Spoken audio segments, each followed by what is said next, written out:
कार्तिक जब उसके रूम में एंटर करता है तो उसने देखा कि पूर्वी बिस्तर पर पीठ के बल लेटकर सोई हुई है। उसने कंबल को अपनी एक हाथ से धीरे से पकड़ा हुआ है। उसका कंबल उसके कमर से ऊपर तक था। पूर्वी सोते हुए भी इतनी ज्यादा खूबसूरत लग रही थी कि कार्तिक की नजर उसके चेहरे से कहीं और जा ही नहीं पा रही थी। पूर्वी ने अभिजीत के दिए हुए गुलाब को अपने बिस्तर के बगल वाले टेबल पर बड़े संभाल के रखा था, बट कार्तिक उसे नोटिस ही नहीं कर पाया। वो धीमे धीमे चल के उसके पास गया। उसके सिर के पास जाकर बेड के नीचे ही घुटनों के बल खड़ा हो गया। वो पूर्वी को प्यार से देखते हुए स्माइल कर रहा था। पूर्वी के चेहरे पर उसके थोड़े बाल आ गए थे। उसने उसके बालों को अपने हाथ से प्यार से हटाया और फिर उसके सिर पर धीरे से किस किया। उसके ऐसा करने पर भी पूर्वी के बॉडी में कोई मूवमेंट नहीं हुई। वो चुपचाप गहरी नींद में सो रही थी। कार्तिक उसे देखकर हंसते हुए उठ गया और फिर वहां से चलकर कमरे के बाहर आ गया। उसने धीरे से उसके कमरे की गेट को बाहर से बंद कर दिया और फिर हंसते हुए बहुत ही खुशी से अपने कमरे में चला गया। इतना खुश होकर पूर्वी के कमरे से बाहर निकलता गौतमी ने देख लिया, जो कि उसके कमरे में ही जा रही थी। कार्तिक अपने कमरे की तरफ जा रहा था और गौतमी सीढ़ी की तरफ खड़ी होकर उसके हाव भाव को देख रही थी। इसी वजह से कार्तिक जब कमरे से निकला भी तो उसका ध्यान गौतमी पे नहीं गया। गौतमी उसे देखते हुए खुद में ही हैरान होकर बोली, क्या बात है, इतने खुश होकर उसके कमरे से निकल रहा है? मतलब कुछ गड़बड़ हुआ है। मुझे पता लगाना होगा। मुझे पूर्वी को इस डेविल से सेव करना होगा ताकि वो कार्तिक को एक्सेप्ट ना करे। गौतमी इतना ही कहकर वहां से पूर्वी के कमरे में चली गई। सबसे पहले उसने गेट को खोलकर झांक कर देखा तो बेड पर पूर्वी चुपचाप सो रही थी। उसे और भी ज्यादा डर हो गया। वो अंदर गई। वो पूर्वी के बेड के बगल में जाकर उसके चेहरे को ध्यान से देखने लगी और फिर धीमी आवाज में बोली, ये तो सो रही है। वो उबासी लेते हुए बोली, मुझे भी तो नींद आ रही है, क्यों ना पूर्वी के बगल में सो जाऊं। बेड अच्छी है, नींद भी अच्छी आएगी। इतना ही सोचकर गौतमी पूर्वी के बगल में जाकर लेट जाती है और कंबल को जैसे ही ओढ़ने वाली होती है, कार्तिक के कमरे से उसके जोर से चीखने की आवाज आती है। गौतमी झट से उठ के बैठ गई। गौतमी बेड से नीचे आराम से उतरी ताकि पूर्वी की नींद न टूट जाए। उसकी नींद वैसे भी बहुत पक्की थी, इतनी आसानी से टूट नहीं सकती थी। इसने तो कार्तिक चिल्लाया तब भी उसने मूवमेंट भी नहीं की, पर इस बात से गौतमी बिल्कुल ही अनजान थी। और फिर गौतमी जब पूर्वी के कमरे से बाहर आ गई दबे पांव से, तो वो भागते हुए कार्तिक के कमरे में गई। वहां जाकर जैसे ही वो गेट को खोलकर अंदर एंटर करती है, उसने देखा कि कार्तिक डर के मारे बेड पर चढ़ा हुआ था और बेड से दूर जमीन पर उसका कंबल फेंका हुआ था। कार्तिक बहुत ज्यादा डरा हुआ था। गौतमी कार्तिक को इतना डरा हुआ देखकर उसे उंगली दिखाते हुए जोर जोर से हंसने लगती है। बड़ी बड़ी फेंकने वाला आज किसी चीज से डरा हुआ है? ऐसी कौन सी चीज है जो तुम्हें डरा के रखी हुई है? मुझे भी बताओ, मैं भी तो देखूं उस महारथी को। कार्तिक ने डर के मारे अपने दोनों हाथों में एक तकिए को कस के पकड़ रखा था और बेड पे खड़ा था। उसने उस तकिए को अपने एक हाथ में नीचे लटका लिया और गौतमी को गुस्से से घूरते हुए देखा। उसे इस तरह घूरता हुआ देख गौतमी की तो हंसी ही गायब हो गई। वो डरते हुए बोली, मेरा मतलब है, क्या बात है बॉस, आप इतने जोर से क्यों चीखे? कार्तिक बोला, अच्छा बॉस, तो अब मैं तुम्हारा बॉस बन गया है ना? चलो ढूंढो छिपकली को, इधर ही कहीं थी। मैंने अपने कमल को झाड़ा तो उसमें से निकली। गौतमी फिर से हंसने लगी और बोली, आई एम सॉरी, लेकिन तुम रात भर छिपकली के साथ सो रहे थे। वो हंसते हुए एक हाथ से अपने पेट को पकड़कर बोली, तुम बहुत फनी हो यार। गौतमी उसे उंगली दिखा दिखाकर फिर से हंसने लगी। गौतमी के मुंह से कार्तिक को अपना मजाक उड़ता देख उसे बिल्कुल भी अच्छा नहीं लगता, इसलिए वो मन ही मन बहुत चिढ़ जाता है। बेड पर ही खड़ा गौतमी को छोटी छोटी आंखें करके गुस्से से घूरने लगता है। गौतमी उसे देखने के बावजूद भी उसके गुस्से को नजरअंदाज कर देती है और हंसने में ही रहती है। तब कार्तिक अचानक से चिल्लाते हुए बोला, गौतमी भागो, छिपकली है वहां पे। कार्तिक ने उसे इतने तेज आवाज में बोलकर डराया था कि गौतमी सुनते ही डायरेक्ट उसकी तरफ ही भागी और उछलकर बेड पर खड़ी हो गई और फिर पीछे मुड़कर छिपकली को देखने लगी। फर्श पर कोई छिपकली नहीं थी। गौतमी देखते हुए बोली, किधर है? कार्तिक को गौतमी के चेहरे पर छिपकली से डर साफ साफ नजर आ रहा था। इसी वजह से उसके चेहरे के डर को देखकर कार्तिक बहुत तेज हंसने लगा। वो इतना ज्यादा हंस रहा था कि उसका पेट दर्द करने लगा। वो अपने बाएं हाथ से अपने पेट को पकड़कर हंसते हुए ही बेड पर घुटनों पे बैठ गया। उसका मजाक उड़ाते हुए हंसते हुए बोला, कैसा लगा? जब कार्तिक ने हंसना शुरू ही किया था तभी गौतमी समझ गई थी कि वो उसे डरा रहा था। तभी गौतमी बहुत ज्यादा चिढ़ गई। कार्तिक बेड पर घुटनों के बल बैठा हुआ था। गौतमी चिढ़कर उसे बेड से नीचे धक्का दे देती है। कार्तिक बेड से नीचे जा गिरा। वो हैरानी से गौतमी को देखने लगा। अभी भी वो फर्श पे ही बैठा हुआ था। जब कार्तिक गौतमी को हैरानी से देखने लगा तब गौतमी को रियलाइज हुआ कि उसने कार्तिक को धक्का दे दिया है, वो भी उसी के बेड से। इससे पहले कि कार्तिक गुस्सा करे, गौतमी डर कर बेड से नीचे कूदकर वहां से भाग खड़ी हो गई। कार्तिक अभी भी फर्श पे ही हैरानी से बैठा हुआ था। गौतमी वहां से जा चुकी थी। वो गेट की तरफ देख रहा था और कार्तिक को गौतमी का यूं धक्का देना बुरा तो नहीं लगा, बल्कि अब तो उसे सब कुछ अच्छा लगने लगा था। उसे गौतमी से झगड़े करना, बहस करना अच्छा लगता था। वो कुछ सोचने के बाद खुद में ही हंसा और बोला, अच्छा तो मैं फनी हूँ। गौतमी भागते हुए सीढ़ियों से नीचे उतरकर लिविंग रूम में आकर सोफे पे बैठ गई और तब तक अभिजीत भी नींद से उठ गया। वो सोफे पर बैठा बैठा ही सो रहा था। राघव और सुमित सबसे बड़े वाले सोफे पर अलग अलग लेटे हुए सो रहे थे। गौतमी की धड़कन बहुत जोर जोर से चल रही थी क्योंकि वो डर गई थी कि अब कार्तिक सिन्हा उसके साथ क्या करेगा। अभिजीत की जब नींद टूटी तो गौतमी उसे देखती है। अभिजीत अपने दोनों हाथों से अपने आंखों को मलता है और फिर अलसाए हुए गौतमी को देखते हुए बोला, इतना चिल्ला क्यों रहे हो तुम दोनों सुबह सुबह? गौतमी हंसते हुए बोली, अरे वो कार्तिक है ना, छिपकली से डर गया था, इतने जोर से चीखा, मैं सोने जा रही थी, मेरी नींद ही उड़ गई। वहां जाकर उसका मजाक उड़ा दिया मैंने। पता है, चिढ़ गया वो, फिर उसने मुझे डरा दिया, लेकिन मजा आया। तुम होते ना, उसका डरा हुआ शक्ल देख कर ना तुम्हें भी मजा आ जाता। उसकी तस्वीर ले लेनी चाहिए थी मुझे। लेकिन यार, हम सबका मोबाइल इसके पास है। अरे हम में से किसी एक का भी मोबाइल होता ना हम लोग के पास तो मजा आता। मामा पापा को कॉल कर देते और फिर इस कार्तिक सिन्हा की बैंड बजा देते। अभिजीत उबासी लेते हुए हंसता है और फिर बोला, तुम हमेशा इसकी बैंड बजाने में ही रहती हो। अब चलो, काम भी करना है। पूर्वी जगी? गौतमी अपने सिर को ना में हिलाकर बोली, नहीं जगी वो, मैं उसे जगाती हूँ, तुम इन दोनों को जगाओ, ठीक है? इतना कहकर वो सोफे से उठकर अभी पीछे मुड़ी ही थी जाने के लिए, तभी वो फिर से अभिजीत की तरफ मुड़कर बोली, अभिजीत, तुम जानते हो, पूर्वी के कमरे से ना कार्तिक बहुत खुश होकर निकल रहा था, इसलिए मैं पूर्वी के कमरे में गई थी पता लगाने कि हुआ क्या है जो इतने खुश होकर निकल रहा है वो उसके कमरे से। कुछ तो किया है इस कार्तिक ने। गौतमी ने जब ये कहा तो अभिजीत को थोड़ा सा गुस्सा आया। वो अपनी आईब्रोज को चढ़ा कर बोला, क्या वो उसके कमरे से खुश होकर निकल रहा था?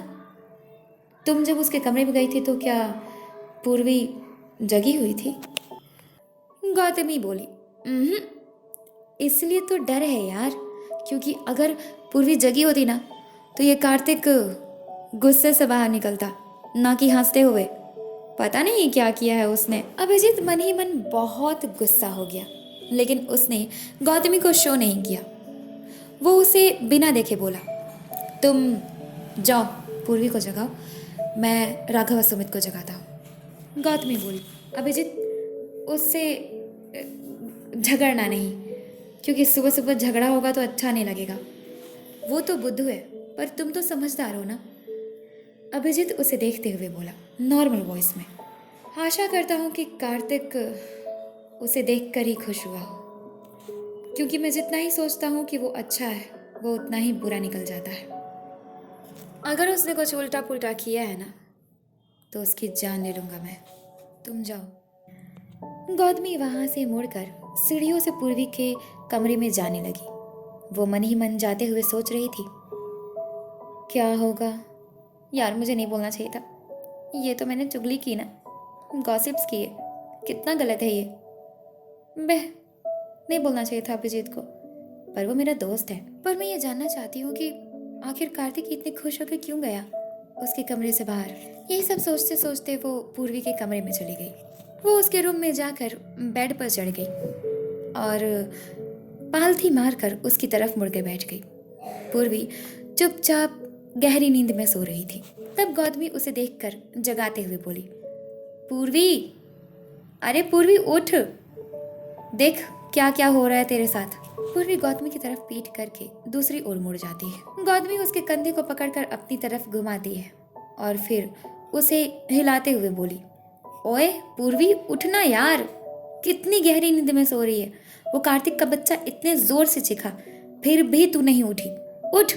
तभी गौतमी की नजर बेड के बगल में टेबल पर रखी उस लाल गुलाब पर पड़ी। वो उसे देखकर बोली, हैं, ये क्या है?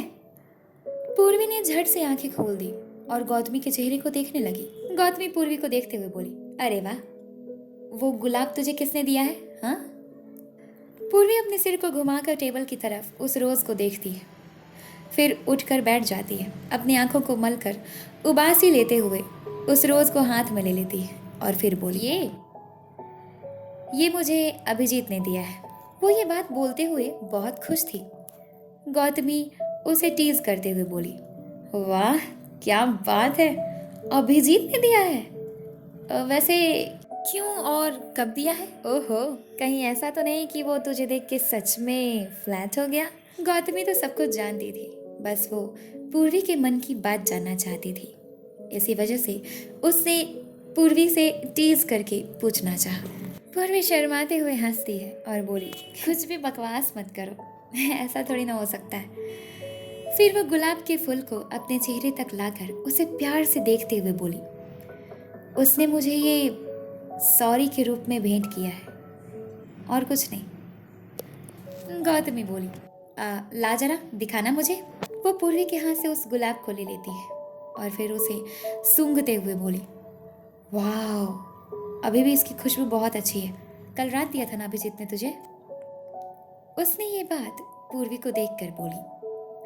पूर्वी नीचे देखते हुए मुस्कुरा रही थी। उसने हाँ में सिर हिलाते हुए कहा, उससे नहीं दिया, कल ही। पूर्वी पीछे की ओर होकर बेड के सहारे से बैठी हुई थी और फिर गौतमी को देखकर बोली, लेकिन तुझे कैसे पता कि उसने मुझे कल रात दिया है? उस रोज को साइड रखते हुए गौतमी उसे देखकर बोली, अरे आज सुबह मैं जब उठी तो अभिजीत सो रहा था, तो ऑफकोर्स कल रात ही दिया होगा ना उसने तुझे। पूर्वी, तुझसे एक बात पूछूं? पूर्वी उसे देखते हुए बोली, हाँ पूछो। तब गौतमी बोली, सोच कि अभिजीत जो है ना, वो तुझे दिलो जान से चाहता है, मतलब तुझसे बहुत प्यार करता है, बहुत बहुत बहुत, मतलब इन्फिनिटी लगा दे बहुत में, इतना प्यार करता है। गौतमी ने जब ऐसा कहा तो पूर्वी दूसरी तरफ देखते हुए अभिजीत के ख्यालों में डूब जाती है। वो उसी के बारे में सोचने लगती है और फिर मुस्कुराते हुए बोली, ये तो बहुत लक की बात होगी कि अभिजीत मुझे प्यार करेगा। मुझे खुशी होगी कि मैं उसे पसंद आई। तुझे पता है, कल ना गलती से मैं उसके गले लग गई थी। शायद उसे बुरा लगा, पर उसने मुझे कंफर्टेबल करने के लिए सब कुछ नॉर्मल है ऐसा रिएक्ट किया, पर उसके चेहरे से लग रहा था कि वो नॉर्मल नहीं है, क्योंकि मुझ में ऐसी कोई बात है ही नहीं कि वो मुझे पसंद करे। पढ़ाई और सिंगिंग के अलावा और कुछ कर ही नहीं पाती हूँ मैं, यही 2 टैलेंट्स हैं मुझ में। पर मैंने अभिजीत के बारे में स्कूल में बहुत सुना है, वो बहुत ज़्यादा टैलेंटेड है। हाँ, भले ही पढ़ाई में मेरी तरह नहीं है, मगर हर चीज़ में अच्छा है। गौतमी ने जब सुना कि पूर्वी अभिजीत के गले लगी थी तो मन ही मन उसे इतनी ज़्यादा खुशी हुई मानो जैसे वो वहीं नाच उठे। लेकिन उसने खुद को कंट्रोल किया और शांत चुपचाप पूर्वी को सुनती रही और मन ही मन बोली, अच्छा बच्चों, तो अब देखो मैं तुम्हें कैसे टीज करती हूँ, मजा आएगा। ये दोनों और भी आगे बातें करने लगती हैं और उन दोनों की सभी बातें कार्तिक गेट के बाहर छिप कर सुन चुका था। वो मीटिंग में जाने के लिए पूरी तरीके से तैयार होकर ही गेट के बाहर खड़े होकर उनकी बातों को सुन रहा था। उसने अपनी बाईं हाथ में मोबाइल ले रखी थी। कार्तिक उन दोनों की बातों को सुनकर बहुत नाराज हुआ अभिजीत पर। वो वहां से सीधे नीचे डाइनिंग टेबल के पास आकर चेयर पर बैठ गया। अभिजीत, राघव और सुमित लिविंग रूम में अभी भी बैठे हुए एक दूसरे से हंसी मजाक कर रहे थे। कार्तिक जैसे ही आकर डाइनिंग टेबल की कुर्सी पर बैठा, वो तीनों ही सोफे से चुप होकर खड़े हो गए। कार्तिक अपने मोबाइल को ऑन करके उसमें कुछ कर रहा था। मोबाइल पे देखते हुए ही अभिजीत को आवाज लगाते हुए बोला, अभिजीत। अभिजीत वहां से चलकर कार्तिक के बगल में आकर खड़ा हो गया और नॉर्मली बोला, हाँ बोलो। राघव और सुमित दोनों ही अभिजीत के पीछे नहीं आकर वहीं खड़े कार्तिक और अभिजीत को देख रहे थे। मन ही मन कार्तिक को अभिजीत पर बहुत गुस्सा आ रहा था और साथ ही अभिजीत को भी कार्तिक पर बहुत गुस्सा आ रहा था, लेकिन दोनों में से किसी ने भी एक दूसरे को गुस्सा शो नहीं किया। कार्तिक उसे बिना देखे गुस्से को कंट्रोल करते हुए बोला, जाओ मेरे लिए ब्रेकफास्ट लेके आओ। मेरा मतलब है चाय लेकर आओ मेरे लिए, गो। जैसे ही अभिजीत वहां से जाने ही वाला था, तभी कार्तिक बोला, कॉफ़ी। चाय नहीं, कॉफ़ी लेकर आओ, गो। अभिजीत ठीक से जान पा रहा था कि कार्तिक का मूड खराब है, इसलिए उसने कुछ भी बोलना ठीक नहीं समझा। ऐसा नहीं था कि वो डर रहा था, क्योंकि वो चाहता था कि माहौल खराब ना हो। इसी वजह से उसने कुछ भी बोलना ठीक नहीं समझा। अभिजीत कार्तिक के लिए चुपचाप कॉफ़ी लेकर आया और उसके सामने टेबल पर रखते हुए बोला, तुम्हारी कॉफ़ी। कार्तिक के दिमाग में अभी भी पूर्वी की बोली हुई बातें ही याद आ रही थी, जो उसके कमरे के बाहर वो खड़े होकर सुना था। अभिजीत कॉफ़ी को टेबल पर रखकर टेबल से थोड़ा दूर हट गया और फिर कार्तिक को देखते हुए मन में सोचा, मैं इससे पूछूंगा तो ये कैसे रिएक्ट करेगा। पूछना ही बेकार है। आई होप कि कुछ भी गलत ना हो। कार्तिक ऊपर से जितना ही शांत नजर आ रहा था, उतना ही उसके मन में और दिमाग में उथल पुथल मची हुई थी। उसे जी कर रहा था कि अभिजीत को अभी शूट कर दे और फिर वो अपने मोबाइल को ऑफ कर देता है और उसे टेबल पर रखने के बाद खड़ा हो गया और अपनी पैंट की पॉकेट्स में दोनों हाथ को डालकर अभिजीत की तरफ मुड़कर अपने गुस्से को कंट्रोल करते हुए बोला, अभिजीत, तो कल रात तुमने पूर्वी को गले लगाया था, है ना? कार्तिक ने ऐसा जैसे ही कहा, अभिजीत ने सोचा क्यों ना सुबह वाली बात पूछ ही ली जाए। उसने कहा अपने गुस्से को कंट्रोल करते हुए, तुम आज सुबह पूर्वी के कमरे में क्या करने गए थे जब वो सो रही थी? हाँ, वहां उसकी सेक्रेटरी भी आ गई, जो कि अभिजीत के 2 कदम की दूरी पर पीछे खड़ी थी। उन दोनों की बातें सुनकर जितने भी मेड्स और सर्वेंट्स काम कर रहे थे, वो सभी अपने अपने काम को छोड़कर उन दोनों को ही देखने लगे।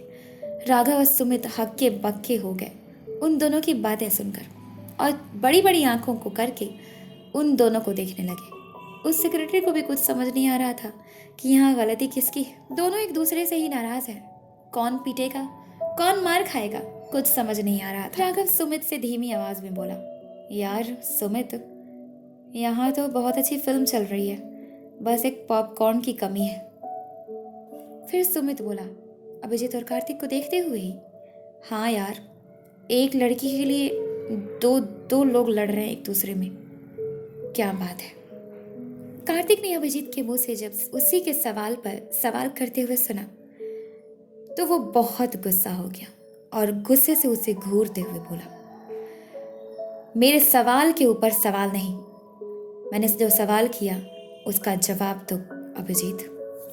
अभिजीत बोला, जब तुम मेरे सवाल का जवाब दोगे तभी मैं तुम्हारे सवाल का जवाब दूंगा।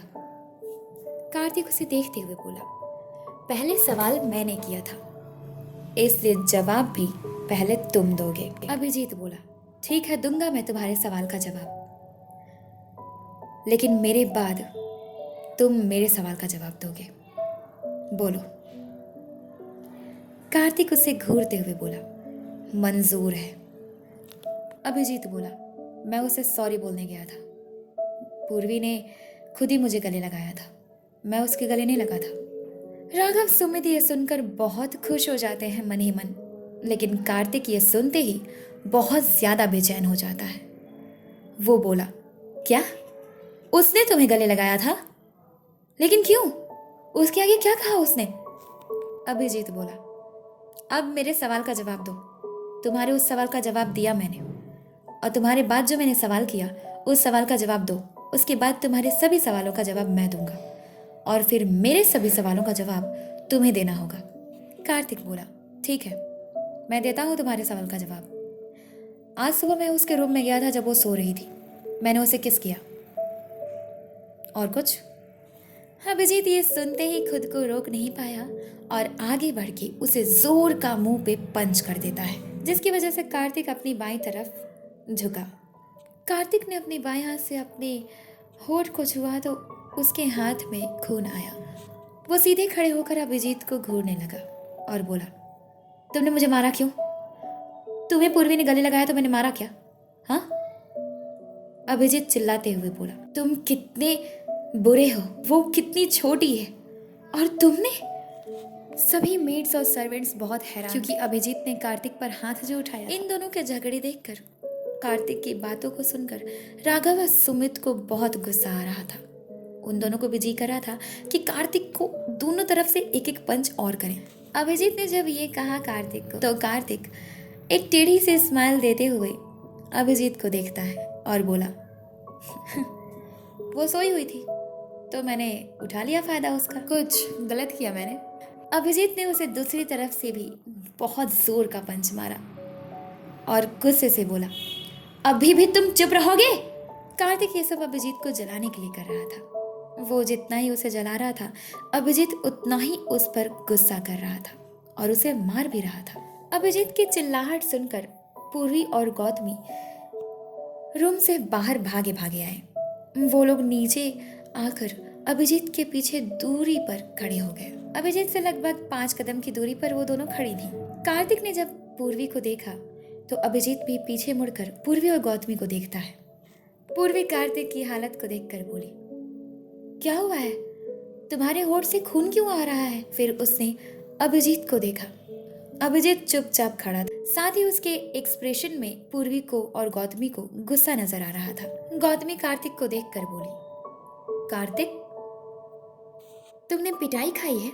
तुम्हें अभिजीत ने पीटा है क्या? उसकी ऐसी बात पर राघव और सुमित धीरे से हंसते हैं।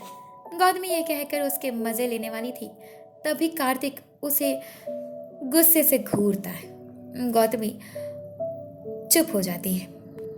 कार्तिक फिर से अभिजीत को देखकर एक ऐसी स्माइल देता है जिससे अभिजीत को साफ पता चल पा रहा था कि जो होना था वो तो अब हो गया। तुम अब क्या कर सकते हो? मार कर ही क्या लोगे तुम? कार्तिक ने अभिजीत को जब उस तरह से मुस्कुरा के देखा तो अभिजीत का गुस्सा और भी ज्यादा 7वें आसमान पर चढ़ गया। कार्तिक अभिजीत को देखते हुए ही उज्जवल को बोला, उज्जवल, मीटिंग कब है? उज्जवल ने उसे देखते हुए जवाब दिया, सर 8 बजे से है। कार्तिक, ठीक है। अभी कितने बज रहे हैं? उज्जवल अपनी घड़ी को देखते हुए बोली, सर 5:30 बज गए हैं। फिर कार्तिक गौतमी को देखकर बोला, 5:30 बज गए हैं। गौतमी, नाश्ता कौन बनाएगा? गौतमी बोली, यस सर, नाश्ता तुरंत बन जाएगा, डोंट वरी। आपको कब तक चाहिए ब्रेकफास्ट? कार्तिक उसे देखते हुए बोला, तुमने सुना नहीं, 8 बजे से मेरी मीटिंग है, मुझे ब्रेकफास्ट 7 बजे तक चाहिए। वैसे भी इतना वक्त तो लगेगा नहीं ब्रेकफास्ट बनाने में, उससे पहले भी मिल जाए तो बहुत अच्छी बात है। फिर वो अभिजीत को देखकर बोला, अभिजीत, नाश्ता 1 घंटे में मिलना चाहिए, जाओ। कार्तिक वहां से चलकर पूर्वी के पास गया, उसके सामने जाकर खड़ा हो गया और उसे देखते हुए बोला, पूर्वी, तुम अब तक नहाई नहीं? पूर्वी कार्तिक को ऊपर से नीचे तक देखते हुए बोली, हैंडसम दिख रहे हो। पूर्वी जब ऐसा कह दिया तो गौतमी, राघव और सुमित उसे हैरानी से देखते हैं। और अभिजीत को बिल्कुल भी अच्छा नहीं लगा। सभी मेड्स और सर्वेंट भी हैरान होकर पूर्वी को देखने लगे। सभी को ये बात पता चल चुकी थी, अब सब कुछ पूर्वी के हाथों में है। अब वो जिसे पसंद करेगी जीत तो उसी की होगी। पूर्वी की बात पर कार्तिक मन ही मन बहुत खुश हुआ। कार्तिक हंसते हुए बोला, मैं तो रोज ही अच्छा दिखता हूँ, नोटिस तुम मुझे आज कर रही हो। वैसे मैं कमरे में जा रहा हूँ, मुझे कुछ काम है। तुम नहाकर रेडी रहना, ब्रेकफास्ट साथ में करेंगे, ठीक है? कार्तिक इतना कहकर टेबल से अपने मोबाइल को लेकर वहां से सीढ़ियों से ऊपर अपने कमरे में चला गया। वो आज बहुत खुश था। कार्तिक के जाते ही अभिजीत पूर्वी को पूरी तरीके से नजरअंदाज करके किचन में चला गया और गौतमी भी अभिजीत के पीछे पीछे पूर्वी को वहीं छोड़कर उन दोनों का ऐसा व्यवहार पूर्वी को अच्छा नहीं लगता है। राघव सुमित गार्डन में चले और सभी मेड्स और सर्वेंट अपने अपने काम में वापस लग गए। अब वहाँ हॉल में उज्जवल और पूर्वी के अलावा और कोई नहीं। उज्जवल अजीब से स्माइल करते हुए पूर्वी को ऊपर से नीचे तक देखते हुए मन में बोली, व्हाट अ गेम, कितना अच्छा गेम चल रहा है यहाँ पे। दो लड़के एक लड़की के लिए फाइट कर रहे हैं, वो भी एक छोटी सी लड़की। हाँ, गजब, पता नहीं क्या दिखा उन लोगों को इस लड़की में, जो दोनों ही लड़ाई कर रहे हैं। इतना कहकर वहां से मुड़कर उसने किचन की तरफ देखा, जहां उसे कुछ मेड्स दिखाई दी। वो किचन के गेट के पास गई तो उसमें गौतमी और अभिजीत एक साथ एक जगह खड़े होकर काम करते हुए नजर आए। अभिजीत का मुंह बना हुआ था। गौतमी उसे मनाने की कोशिश कर रही थी, लेकिन अभिजीत बस अपने काम में लगा हुआ था। उज्जवल वहीं गेट के पास अपने हाथों को मोड़कर गेट से टेक लगाकर खड़ी हो गई और अभिजीत को मुस्कुराते हुए देखने लगी और फिर खुद में ही बोली, कितना खूबसूरत है ये। तभी उज्जवल को एहसास हुआ कि उसके कंधे पर किसी ने उसे टच किया पीछे से। वो एकदम से डर गई और झट से पीछे मुड़ी तो वो पूर्वी थी। पूर्वी उसे अपनी बड़ी बड़ी आंखों से अजीब तरीके से देख रही थी। वो किचन में दिखी। उसने देखा कि उज्जवल अभिजीत को देख रही थी। वो शक की निगाहों से उज्जवल को देखने लगी और बोली, आप यहाँ क्या कर रही हैं? पूर्वी की बात पर सभी मेड्स अभिजीत और गौतमी उसकी तरफ मुड़े और उन्होंने उज्जवल को देखा। उज्जवल एकदम से घबरा गई और बोली, क्या कर रही हूँ मैं यहाँ पे? किचन है, देख रही हूँ लोगों को काम करते हुए। मुझे कार्तिक सर से कुछ काम है, मैं चलती हूँ। उज्जवल इतना ही कहकर वहां से कार्तिक के कमरे में चली गई। उसकी हरकतों से पूर्वी को उस पर शक हो गया था कि कहीं ना कहीं उसकी नज़र अभिजीत पर है। इसी वजह से वो अब अभिजीत को उज्जवल से प्रोटेक्ट करना चाहती थी। साथ ही उसे उज्जवल से जलन भी हो रही थी। वो खुद में ही धीमी आवाज में अभिजीत को देखते हुए बोली, अभिजीत डोंट वरी, मैं तुम्हें प्रोटेक्ट कर लूंगी इस उज्जवल से। अभिजीत पूर्वी को देख रहा था चुपचाप, बिना किसी एक्सप्रेशन के। फिर वो दूसरी तरफ मुड़कर अपने काम में लग गया। अभिजीत ने जब कुछ भी बिना कहे ही पूर्वी को इग्नोर कर दिया तो पूर्वी को ये बात बहुत बुरी लगी। वो मायूसी से गौतमी को देखने लगी। गौतमी उसे ही देख रही थी। गौतमी समझ चुकी थी कि अभिजीत पूर्वी से क्यों नाराज है, लेकिन वो पूर्वी को कुछ बता भी नहीं सकती थी। इसी वजह से वो भी दूसरी तरफ मुड़कर अपने काम में लग गई। पूर्वी बहुत मायूस हो गई। वो बहुत उदास होकर लिविंग रूम में आकर चुपचाप बैठ गई और खुद से ही नाराज होकर बातें करने लगी। बोली, इतनी ही बुरी हूं मैं, मेरी दोस्त तक मुझसे रूठ गई, उसने भी कुछ नहीं कहा। अभिजीत मुंह ऐसे फेर रहा है जैसे मैंने बहुत बड़ा गुनाह किया है। कोई क्या है मैंने? उसे बताना तो चाहिए कि मैंने किया क्या है। क्यों नाराज है वो मुझसे? क्यों बार बार नजरअंदाज कर रहा है वो मुझे देखने के बावजूद भी? दो बार इग्नोर कर दिया उसने मुझे। हॉल में मुझे गौतमी और सब अकेला छोड़ के चले गए और यहाँ पर भी गौतमी ने कुछ नहीं कहा, वो भी अभिजीत के साइड में है। फिर वो बोली, अगर वो मुझसे नाराज है तो मुझे तो उसे मनाना चाहिए ना। मैं यहाँ खुद नाराज होकर उससे बैठ जाऊंगी तो वो तो नाराज ही रहेगा। क्या करूँ मैं उसे मनाने के लिए? हाँ, आइडिया। इतना ही कहकर वो वहां से उठकर भागते हुए राघव सुमित के पास गार्डन में गई। वहां जाकर उसने देखा तो राघव सुमित तो कुछ कर नहीं रहे थे। वो दोनों चुपचाप हरे भरे घास पर आराम से बैठकर घास को तोड़ रहे थे और आपस में बातें कर रहे थे। हल्की हल्की धूप गार्डन को और भी ज्यादा खूबसूरत बना रही थी। पूर्वी उस गार्डन की खूबसूरती को देखकर बहुत मोहित हो गई। वो राघव और सुमित से थोड़ी दूरी पर थी। राघव और सुमित ने पूर्वी को देखा नहीं था। पूरे गार्डन में तरह तरह के फ्लावर्स लगाए गए थे, जिसमें कुछ सर्वेंट्स पानी डाल रहे थे। पूर्वी सबकी नजर से छिपकर रोजेस के पास गई और वहां से उसने 3 रोजेस को तोड़ लिया और उसे सभी से छिपाकर मैंशन के अंदर चली गई। अंदर जाते हुए राघव ने उसे देख लिया।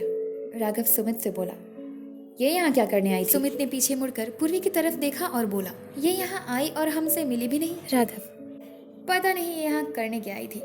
वैसे छोड़, हमें क्या, चल थोड़ी देर और बात करते हैं।